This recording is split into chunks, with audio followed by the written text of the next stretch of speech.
let's talk about the situation with Disney's Wish. As I said before, multiple animators have reached out to us, both current and former employees of Disney.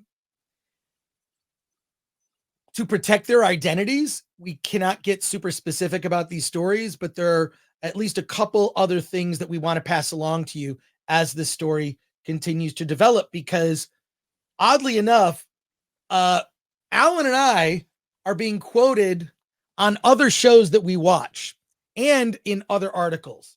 But there are a couple interesting things that came to light, and we'll talk about what those are. Alan, do you want to speak broadly about this? And here's the thing: I've been contacted by some major media outlets that have asked me for proof that we spoke to Disney animators, and they've asked me for pay stubs or employee ID cards. I don't think the people already that are in fear who are reaching out to us are going to send me a picture of their employee ID card or pay stub to prove that they worked at Disney. I'm going to take their word for it, because the people that reached out have identified themselves. They verified themselves in terms of, here's the work I've done. Here's where you can find my credits. Here is my personal website, because some are freelancers and whatnot. So we're not going to do that. We're not going to do that for these mainstream outlets, but prepare for this. Alan is going to write a story about this on the website, and you can quote from the story. In fact, we may end up reading from the story. So this is going to be a couple weeks down the line, might even take until next year, but a story about this, all of this is going to be written about, and we will make sure that everyone that's involved in the story, all of our sources are good with it, are okay with it. Yeah. Okay. Because careers are on the line here. Absolutely. So we'll be doing a story on the website, but we have become now the subject. People are looking to us because by the way, I have no idea why a lot of the people have reached out and come to us. One, I think it's because we were talking about it, and Alan seems to know what he's talking about when it comes to Disney. And then secondly, I don't believe, this is a very important point, I don't believe that any of the people reaching out to us trust the mainstream industry trades like Hollywood Reporter, Variety, Deadline, The Wrap, IndieWire. I'll just say this: Film Threat is and always has been a politically agnostic media outlet, meaning we have a diversity of opinions, and we have people on different sides of the aisle all writing reviews and contributing content to the Film Threat website, all sides of the aisles. I don't know that I can say the same for these other trade publications that I've discussed. They seem to have one point of view. All of those other trades, and yes, I'm calling them out, they seem to have one point of view when it comes to everything, and they stick to that party line. That is not true at Film Threat. There are many writers, and they are free to have their opinions and their personal political beliefs. I don't believe me, the other writers don't. Huh? I mean, I've had conversations with some of the other writers, and we do not hold the same political positions. But I will say, the reason we're here, we are here to stand up for the independent filmmaker, and we are also here to be a thorn in the side of the big Hollywood studios, and rightfully so. And I'm pretty sure, Chris, you would agree that that's always been Film Threat's mission from the very beginning. Well, it's always been Film Threat because Film Threat, I'm the consistent thing. I mean, I started it out of high school. I did it in the 90s when it was a bigger magazine. In the 80s, it kind of grew. And I was learning as I went, but I always love different opinions, because it's my only opportunity to learn is to listen to someone I don't agree with. Also, by the way, that's the whole point of this country. Somehow we've lost that. But before we get into some of the, Alan, I have the people who've been reaching out to us want to speak to Alan and I. So Alan and I have shared the emails that have been sent. Some send to me and then pass this along. They'll say, please pass this along to Alan, and I've done so. Yeah, shared between Chris and myself, no one else. Correct. That's just, I want to make that very clear. Yeah, please. So Alan, please. Alan, tell me, we were discussing a couple hours ago how this has bubbled up. What more can we say? And we have a couple stories that we're able to tell you. Mhm. Go Okay. ahead, Alan. So I think from the very beginning, I've been basically the first video that set all this off was just me walking out of Wish and feeling a profound sadness because in my opinion, this Wish was the worst Disney animated feature ever made in Walt Disney's 100 years of existence. In fact, the tagline to Wish was 100 years in the making, and what we have found out is that it did not take 100 years to make this movie. Um, but reason I bring it up is uh, my entire life, for the most part, up until the last 5 years, I've been pretty much a Disney simp, a Disney fanatic, um, and up until the last few years, it's like I can't believe they finally lost me. And there was a period of time where maybe for 20 years I'd been spending at least $5,000 to $10,000 a year on the Walt Disney Company, and I can tell you I've spent less than $500 this year on the Walt Disney Company. I mean that's where it goes here. So let's talk about Disney animation and what we've learned. Um, we're going to cover two areas. The first is regarding Wish, Disney's cost cutting measures. And then second, we're going to talk about Disney's toxic woke culture. And there's some interesting things to come out of that. But let's just talk about the cost cutting measures. I made that joke. Wish was 100 years in the making. It wasn't. The what we've come to learn is, and this is fairly verifiable, but back when it was hand drawn, I think a Disney animated hand drawn feature took about 3 years to make, and rightfully, obviously so.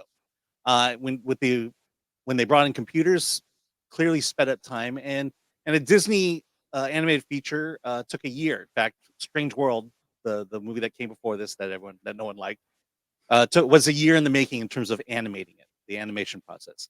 Believe it or not, Wish took 3 months to animate. 3 to 4 months. We were 3 to 4 months. 3 to 4 months in So total. not even half the time of Strange World. And if you know, I think you talked about it, quality time and money. When Right. you don't have time, your quality goes down, and that's clearly what happened here. If you watch any of the trailers for Wish or any of the behind the scenes for Wish, you will notice one thing is that the majority of the scenes you're seeing are all shot at medium angles. Am I using the right term? Yes. Medium frame, meaning you're seeing the full body against the background, and all the action just occurs in that frame. And if you've ever collected comic books, you know that that's boring. What you want to do is you want to get up close. You want to see big swooping action instead of this. And so clearly, um, there was not enough time to make Wish a classic Disney feature. Not only that, in this three times, in these 3 to 4 months, animators were working overtime. They were working 60 hours plus to put out Wish. So there was not a lot of time. They were tired. Uh, Also, what we come to learn is that when they were making Strange World, meals were paid for. They got Grubhub vouchers. Meals were paid for. With Wish, they got it catered Well, by a well, no, company that survived the pandemic. to And clarify, um, during Strange World, they got Grubhub vouchers, and for this, they didn't, they but they didn't. did cater meals basically so you wouldn't leave, Mhm. right? And that'll segue into our next thing. Yeah, But yeah, and the point also, again, cost cutting measures. The caterers weren't exactly that great. Probably the only ones who survived the pandemic. And then third, there were animators who worked at home, and they were working 60-hour days, 60-hour weeks, and didn't get anything in terms of a meal. Um, the conditions got so bad. I mean, this has been going on for a while, but at the beginning of the production, there was talk of unionizing amongst the animators, and Disney at that time just chose to ignore it. So every plea that the animators gave, the threats of unionization, Disney ignored it. And you can look this up on Twitter, but um, the animators finally did unionize, and it was a couple weeks ago. It wasn't that long ago, and I think a lot of it had to do with the working conditions from this that just kind of motivated them. So, so quality time and money. The quality was definitely not there. We can link it to time, but what about money? Okay, let's think about this for a second. Let's just be generous and say animators were earning $150,000 a year for Wish. So they cut the production time down to a third to a fourth of that. So you're talking about $50,000 to work on Wish. I'm guessing here. I could be completely wrong. But if let's just say that with the animators and the staff, you had like maybe 300, 500 people. You're looking at a total human labor cost of grunt workers, probably coming in around $75 million. Let's just be generous and say that it probably came around $75 million. Which costs $250 million to make. So where'd the money go? Well, Where's one of the other things that was brought up in the emails is the middle management bloat, that Disney as a company is like the US government. They can't do anything efficiently, monetarily speaking, budget wise, right? To do anything right? simple, it costs too much. The other things that were brought up, which was very interesting, um, John Lasseter's name came up, and Actually, let's bring that up oh, in the sorry. second part when we talk about the Oh, no, wokeness. no. So finish up what you were Oh, saying, and I want to get to this John yeah, Lasseter. yeah, because we'll Sorry, we'll definitely get to that because that puts a weird spin on the things I'm sharing with you right now. okay. Let's just say that I mean I would think at best the the the grunt workers, the frontline workers at Wish, they were paid a total of $75 million. You take that from 250, that's $175 million for everything else. Where did that money go? What is happening at Disney right now? Why did this movie cost as much as it did? And again, how do you count for this number? Let's inflate it more. Let's just say everyone who worked on it, $100 million. That's still a lot of money, and I can't believe it went into computers. I can't. This is Disney is the federal government, except Disney can't print its own money. Well, Disney dollars, but you know, um, how is this company even surviving? And these animators, I would be angry too.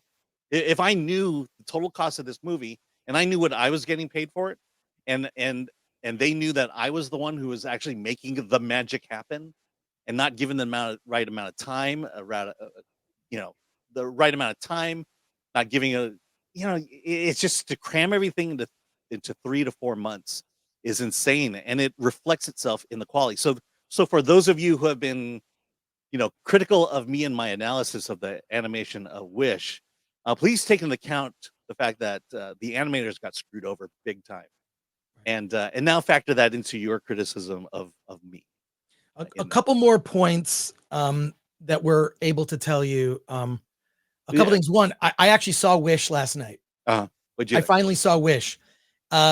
And this is after, of course, hearing what your opinion was. I was not going to see it, but I thought, well, if I'm going to talk about it, I better see this movie. It was as generic as those fake CGI Pixar posters. It's so if it premiered on Disney Plus, I don't think anyone would care, and it would have actually it would have been fine. It was a direct to video production. Direct to video. It's as high quality as the direct to video features that Disney used to make in the 90s. But it is so generic, and so much of it is so like, we were kind of laughing looking at the pictures of like the main cast. It just sort of screams the word diversity or checking Mhm. boxes. I mean, one of the characters is disabled. One looks a vague Yeah. man or woman. He By can't the way, tell. name two of her friends. Two of her seven Was friends. one Garbo or Yeah, Garbo. It's something like that. Yeah, but Yeah. yeah. In any case, it was just generic. It literally is the first movie that Disney made that, while they didn't use, I'm sure they didn't use AI to make it. It feels like it was made with AI because it so seems like it was made by committee. Mhm. No singular visionary behind any of this, and everything sort of box checking to make sure it hits all these things for Disney, hits all these diversity, messaging, everything that Disney corporate would approve of. And this, if this is the future of Disney, this is terrible. Now, the other piece of information that was shared with us, which was a correction based on things we were saying. Yes. In fact, I was going to bring that up. We can transition out of the production of Wish. Go right into the Disney. Two more things we need to talk about. One, this John Lasseter story, a very quick story that I can tell you there were a lot of people there, so a lot of people saw this. And this is when charges were brought against John Lasseter at Pixar, that he was a little handsy with his hugging, didn't break the law, not accused of impropriety other than maybe being a bit too affectionate when he hugs, and he liked to drink. I can confirm he liked to drink. And I believe I knew him when I worked at the Sonoma Valley Film Festival. He was kind, happy, fun, and talked to anybody. The nicest, most unassuming, at least no ego that I observed. He had a blast at the film festival, and he was great. So charges were brought against him. He was on leave for 6 months while Disney was trying to figure out exactly what to do with him. They finally had a company-wide meeting at Pixar and announced that John Lasseter's leaving the company, and we're going to move on from this. And the Disney executive that was at this meeting asked, "Hey, does anyone have any questions?" And a young millennial woman shot up her hand and said, "Can we get a woman to run this place?" And I guess the thought that strikes me is, one, how disrespectful to the Disney executive that's giving this difficult speech, and two, the sense of entitlement of people entering the workforce, having proved nothing, is it's disgusting to me. Well, yeah, I mean that gets into the second part that I want to talk about, was the toxic woke culture at Disney Animation, and that's, to me, that indicated the start of it, because I don't think this hugging incident was I would say it was the catalyst of people wanting to get rid of John Lasseter. That people just didn't want him there anymore, and that they didn't. And I look, I don't know anything. I'm just guessing. I'm David Meltzering this. I'm just guessing here. But maybe the feeling is that there's too many white guys up as executives, and you need to take some down, as one, to get rid of some, and two, as a warning to others. One of the mistakes I made that has been brought up to my attention many times was, I mentioned Glenn Keane and Andreas Deja, and how they left the company. What I'm being told is that their tenure at the Walt Disney Company was great. They became millionaires because of it, and they left. So you add these two great animators, add John Lasseter to it, they're gone, and what does that do? It creates a vacuum at the Walt Disney Company. There is definitely a talent vacuum, and all the veterans have been either pushed out or retired, and there's been no effort to bring in new visionaries, that, or at least any new visionary that would come in would be compromised by box checking. Yeah. Here's the new Gary. I'll just say Gary mentions it, but they brought, rather than bringing in people of talent, they brought in people of color. Right. And I think that people of talent should be the priority, and that knows no color. But so one last thing, we'll end with this, and we'll go to your chat comments and questions. Is we were corrected in one thing. So there's a quick clarification, and I think this is really important. We assumed that much of the messaging was coming from the top, coming from management, to say we're going to have these messages in these movies. That's actually not true. That it's really coming from the bottom, from the bottom and the top, meaning the company is filled with activists at every level, including the animators, to the point where one of the things we heard is that Disney seems like what they'd like to do is just do freelancers, just break the company down and just only use freelancers who would just do as they're told, rather than a constant hand wringing of, is this going to pass muster with all of the animators who politically all believe the same thing. So meaning the activists are at every level and pushing, and there's only one voice that's allowed to be heard, to the point where people who think differently just remain quiet. I'm sure you have some more thoughts on that. Yeah, and not only remain quiet, but if you accidentally said something, you were written up and you were sent over to HR. Yeah, it is a toxic environment if you think a certain way, or you are of a certain identity. You can read into that what you will. Yeah. But the So stories that we received are specific, and to the point where like people are there are people in the company that don't agree with this, but that is the company.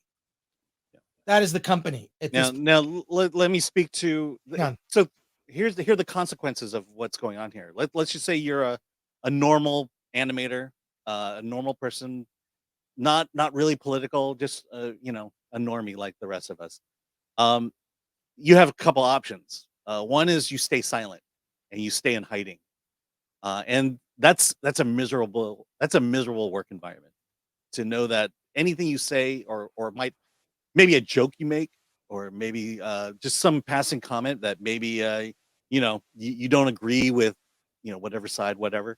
Um, so now you're forced into silence, and again, miserable living. The second is you say something, you get written up, and then you get fired. Or third, you go elsewhere, which is probably the most sad thing about this. Disney used to be the dream. If you want to be an animator, if you want to be an artist, you went to Cal Arts, and from Cal Arts you went to Disney.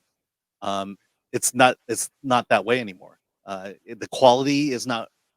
You know, you wanted to be associated with Disney because you want to be associated with quality. That quality is not there anymore. You wanted to be associated with Disney because you were a part of a culture that was family friendly and everybody loved it. That's not there anymore. And people are leaving. And, I think I'll say it broadly, but, this is not just happening at Disney. And that's pretty much as far as I can say there. Um, the industry is in trouble altogether. And, there are people willing to stand up, but there's a lot Well, of people willing not to. And I'll say this: the people who are the biggest targets are at Disney are probably the senior white male executives, because they're gunning for them. well, And you I think heard a lot of I think not to give Bob Iger a pass, but I'm pretty sure that his hands are tied too. Otherwise, a story might just leak. Something might just come out. I think the only way to turn this around is an Elon Musk Twitter-like purge. Hmm.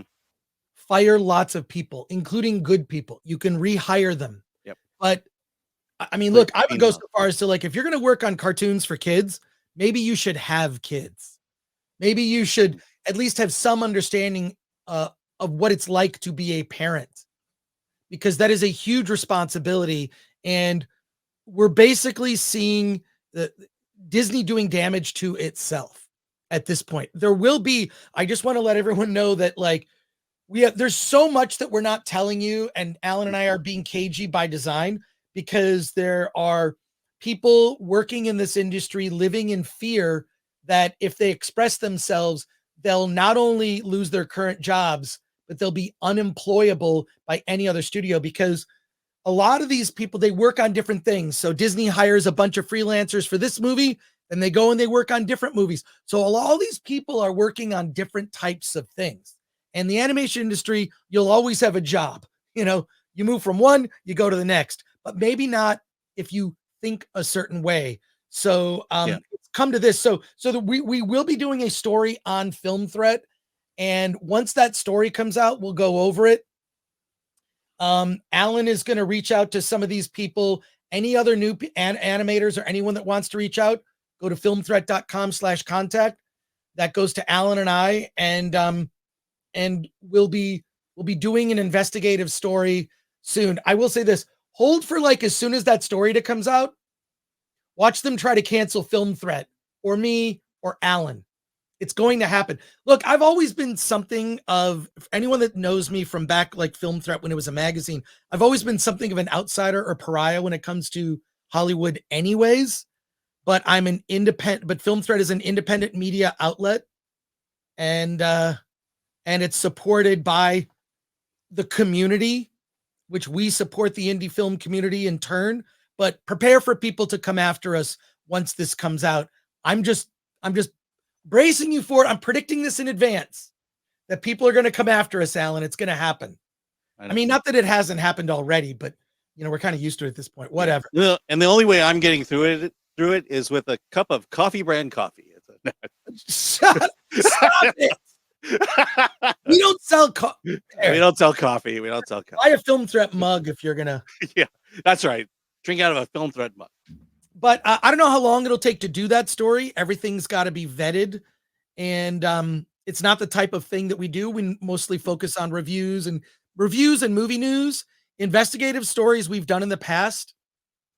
But I will just say this: who's not going to write this story? IndieWire's not going to write it. The Wrap is not going to write it. Deadline's not going to write it. And the Reporter and Variety are not going to write this story because they all think a certain way. And that's all I'll say on that. Did you hear that story about Cars 3? No, but tell me. Yeah. I mean, this is hardly a story because Disney put this out as a behind the scenes. But they literally counted in the original script. They counted the number of lines that women spoke and what they said, and they realized that that it didn't even match 50%. And so they went and rewrote it so that statistically, women had the same number of lines as men. Disney is a girl brand. Disney is a girl brand. It just is.